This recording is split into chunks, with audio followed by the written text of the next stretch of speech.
Hello everybody, Mike Molina here. Well, the new home sales report is out, and as expected, the mainstream media is framing a narrative that is incorrect, as they do not know how to read the data or properly present it to the public. So we're going to take a moment to go through that report and highlight a few things so that you can construct a better narrative for your prospects and clients. So the new home sales report for October came out, and what it shows is that month over month, new home sales were down by 5.6%. It also showed that the median home price declined by 3.1%. And unfortunately, the media and many of their experts that they have on their shows are equating a drop in the median sales price as a drop in home values. And that is just not the case. Median home price has absolutely nothing to do with home value. And I'm going to show you why that is in just a moment.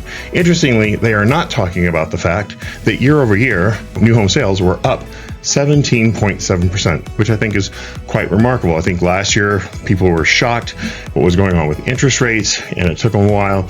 But as 2023 has gone on, people have gotten more and more used to our new reality, and that's why we're seeing more activity this year than we did last year. All right, so now I want to take a minute to discuss the new home sales contracts last year versus this year, and just highlight just a few quick key differences. So last year, October of 2022, we had 577,000 sales. So these are annualized numbers. They're in the thousands, okay? And this year in October, we have 679,000 new home sales. So that's up, as I said a moment ago, 17.7%. But you can see that last year, things were significantly lower than where we've been this year. So we're doing quite well comparing this time last year to this time this year. So what is the difference? Well, first of all, what is median home price, and why is it not value, and why is that important?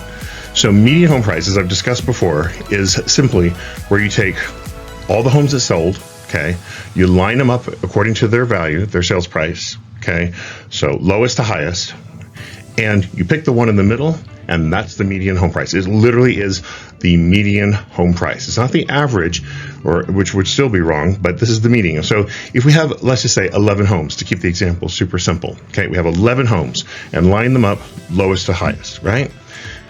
House number 6, whatever that one is, okay, will have 5 houses on the low side and 5 houses on the right, on the high side.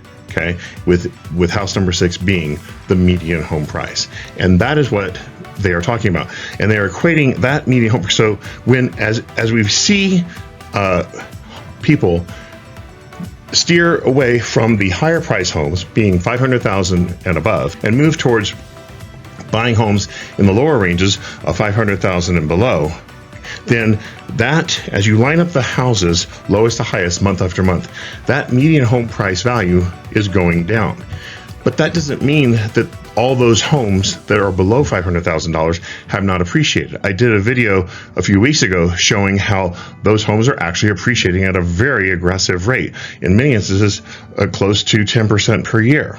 So that's all that is. And of course, as people are buying less of the higher price homes and more of the lower price homes, then that median home price value is going to move lower, because there's less homes on the higher side than there are on the lower side. And that's all that is, okay? So let me show that to you in this report that just came out.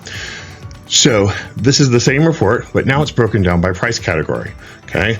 Now remember, these are numbers are annualized. So these numbers right here are the raw numbers for the month. They are not yet annualized, but if you take 57 and multiply it by 12, you get 679. So right here, 150 to 200, nothing. Under 150, nothing. We start getting data with 200 to 300. So in these $200,000 to $300,000 price range, we see there was a small decline from 8,000 to 7,000. All right. Then in the next category, 300 to 400,000, we can see there was a slight increase from 16,000 to 17,000. Okay. Then 400 to 500, it was flat. All of the changes, the decline, were in the 500,000 and up categories, thus reinforcing what I was saying a moment ago, where people are not buying in the more expensive price ranges. They're focusing on the lower price range. Why is that? Because people that have a 500,000 or more home most likely are move-up buyers, okay, and also more than likely they have an interest rate that's pretty low compared to where we are today. Even if it's at 5 or 6%, it's still significantly lower than what they can get right at the moment. And so that is a huge barrier to entry for many of those. It's interesting to note that of all the new home sales, 56% of them are first-time buyers. Those buyers don't have the same barrier to entry that the $500,000 and up seller, move-up buyer would have, because they're not worried about holding on to their old rate that they're going to lose by moving up. They don't have a mortgage, so they're entering the market for the very first time, and that's why we're seeing so much more activity in the $500,000 sales price and lower. And so to show you the trend of what's happened over the past year and a half or so, you can see the red line is in the $500,000 sales price and below. And you can see that for most of last year, it was in this 55% to 65% range. Okay, and then for this year, it started to gradually increase more and more, and you can see a big spike as rates really took off starting in August through October, because as rates were higher, more and more buyers moved to the lower price range. And you can see in the over $500,000 price range, the percent of homes being sold in that price range has steadily declined. Okay. Now, a lot of people are going to say, well, how do we know that that's not that values aren't declining? Because we have reports from the big five: Case-Shiller, FHFA, CoreLogic, Black Knight, and Zillow. These companies actually track value. So homes in geographical areas, sales price categories, etc. And what we've seen month over month over month for the entire year, with a few exceptions at the very beginning, every single month, appreciation. Okay, and these yellow numbers here for these months, these represent all-time high readings in real estate values for that agency in that month ever. And so that's why we're seeing over here, if we annualize these, appreciation rates for all of 2023, somewhere between 5 and 9%. So this misinterpretation of the median home price, which is simply the middle value of the home that sold when you line them all up, being representative that home values are declining overall, is just a false narrative, and we need to combat it.